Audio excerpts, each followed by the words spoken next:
화제의 뉴스 키워드 보겠습니다. 빅데이터 뉴스 빅뉴스입니다.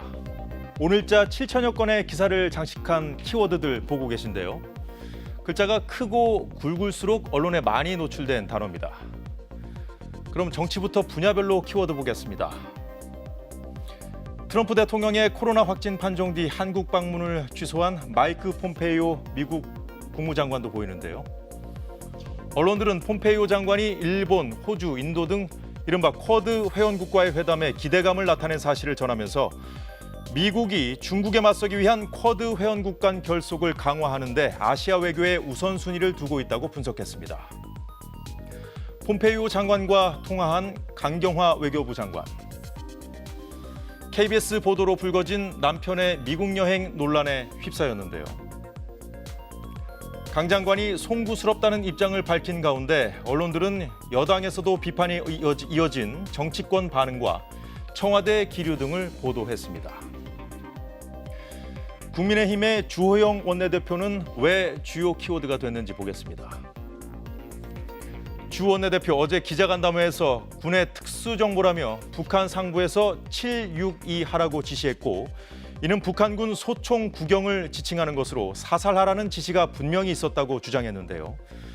그러자 국방부는 군의 첩보사항을 임의대로 가공해서 무분별하게 공개하는 것은 적절치 않고 안보에도 전혀 도움이 되지 않는다고 강력히 반발했습니다.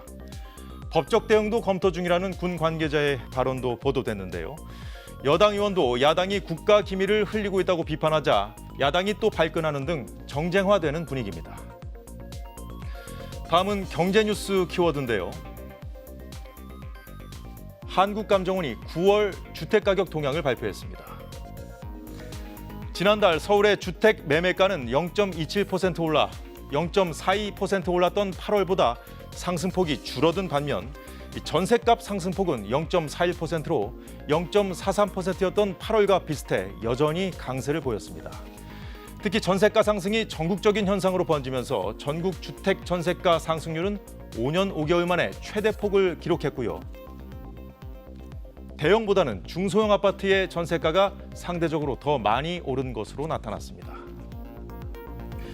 그리고 이 앞쪽에 떠 있는 기획재정부, 기획재정부 연관 뉴스 중에 가족 합산으로 종목당 3억 원의 주식을 보유하면 대주주가 되도록 해 양도세 연좌제라는 비판까지 받는 대주주 기준 하향안을 폐지하라는 청와대 청원 동의수가 20만을 넘었다는 소식도 화제였고요.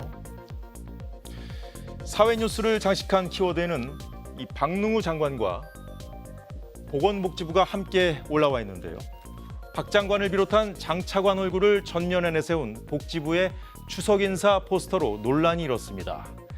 박 장관은 독감 백신 상온 노출 사태와 관련해서 한 단체로부터 직무유기 혐의로 고발되기도 했습니다. 끝으로 스포츠 뉴스 키워드입니다. 손흥민 선수, 토트넘 소속이죠.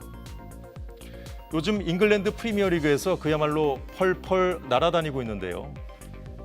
차범근 전 감독의 98골을 넘어 한국 선수 최초 유럽 빅리그 100골이라는 새 역사까지 썼습니다.